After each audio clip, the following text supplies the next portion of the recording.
ګوره دنیا کې د ګناه ابتدا دا ډیره آسان نه سړی چې ابتدان په ګناه باندې اخته کیږي علماء لیکلي دي د ګناه ابتدا دومره داسې لکه د جال یا د مکړې یا د عنکبوت جال چې پر دې دیوال باندې هغه په ډیره اسانه باندې صفا کیږي هغه په ډیره اسانه لري کیږي لیکن چې ګناه کله د انسان په مزاج کې ټینګ سي داغي انتها بیا داسي لکه د بحری لکه د دریابي جهاز لنګر چې کله دریابي جهاز د دریاب غاړې ته راسي بیا یو لنګر او رسی لري دا ټولو جهاز په تړل کیږي هغه بیا دومره مضبوطه چې داغي د مکشان باندې بل رسی بیا مضبوطه نه نو ابتداءً چې سړی په ګناه کې راسي داغي پرې شول ډیر آسان دي خپل مزاج او طبیعت داغي سره صفا کول داغي سره توبه کول داغي سره خپل سوچ او فکر اگرځول سړی ته ډیر آسان دی لیکن خدا نه خواسته کده انسان په دماغ کې هغه ځایونی وي بیا دغه ګناه څخه ځان خلاصول انسان ته ډیر مشکل دي نن زموږ په معاشره کې چې کله یو نوجوان ابتدان په ګناه کې راس نو د فکر او سوچ دای چې یو ورځ یو واره کوم دوه واره کوم نو دغه ګناه متعلق وي چې ننو سبب پرېږدم ننو سبب پرېږدم لیکن د لږ زمانه سورسته ګناه د مزاج تور شوس او چې غلط ګناه په مزاج کې ځای ونیوي او ګناه د ګناه سره مزاج عادت ونیوي بیا دا غي پرې شول ماغه نوجوان ته ډېر مشکلي بیا په جړه باندې بیا په ساری باندې بیا په هر څه کوشش او مهنت باندې سړی د هغه ګناه سزا نه خلاصولای ځکه هغه شاعر نه وي سری چشمه بسته باید بمیل د چشمی چې اوله ابتدا راوځي نو په یو سلایي باندې بندیږي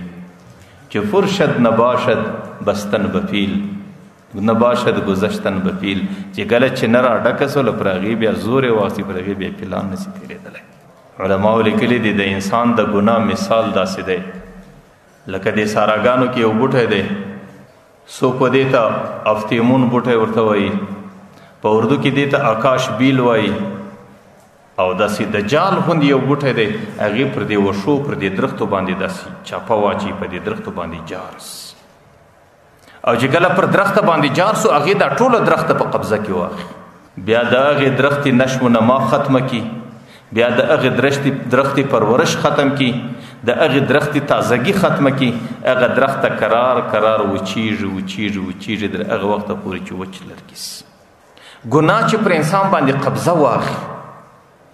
بیا د انسان سترګې په ګناه عادت سي د انسان ژبه په ګناه عادت سي د انسان مزاج په ګناه عادت سي د انسان په طبیعت کې ګناه کښیني بیا هغه ګناه سړی په قبضه کې واخلي هغه روحاني تازگی ختمیږي چې انسان بالکل هغه د روحاني او نوراني تازگی سره بالکل انسان فارغ کی بیا پر انسان باندې ګناه کول هیڅ اثر نه کوي او بیا ګناه انسان ته هیڅ بد نه معلومیږي او بیا د ګناه کولو بغیر د انسان طاقت توان نه کیږي علماء لیکلي دي د انسان ګناه مثال داسې دی لکه سرطان لکه کینسر چې کله د انسان په وجود کې ځای پیدا کړي د هغې دپاره بهترینه طریقه دا ده چې په ابتدا کې به د هغې علاج کوي او که په ابتدا کې علاج وکړي د هغې مرض څخه ځان خلاص کړي لیکن خدا نه خواسته که غفلت در څه وس چې هغه طاعون او کینسر په بدن کې ځای ونیوي په بدن کې ریښې روانې کې بیا دې در هغه وخته پورې نه پرېږدي چې د تباهۍ سره نه یې مخامخ کړي نو ګناه هم داسې ده چې ابتدا کې انسان په ګناه کې خامخا راځي ځکه پیغمبر علیه السلام وایي کل ابن آدم خطاء د هره بنده څه ګناه کیږي لیکن د ګناه دپاره بهترینه طریقه دا ده چې په ابتدا کې د هغې څه سړی ځان خلاص کړي او که د غفلت وکړي ګناه باندې عادت وي او ګناه دې په مزاج او په طبیعت کې ځای ونیوی بیا د تباهۍ او د هلاکت څخه بغیر انسان ته نور څه نور پاتې شي بعضې علماء لیکلي دي چې ګناه څه ده دا د انسان پر ایمانیاتو باندې تور داغ دی د انسان پر هغه ایمانی نورانیت باندې تور ټکی دی لکه د انسان پر بدن باندې سپین لباس سړی چې کله دا سپین لباس وویني نو که یو سړی هغه دستی دا کوشش کوي چې زما بدن صفا سي زما لباس صفا سي ځکه د دې لباس د تور ټکی دستی خرابوي ځکه دا تور ټکی پر سپین لباس ډیر بد ایسیر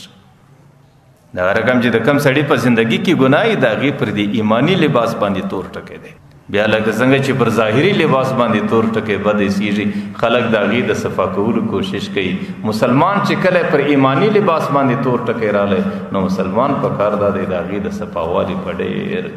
چسپاندي کې په ډېره تلوار کې د هغې د صفاوالي فکر وکړي.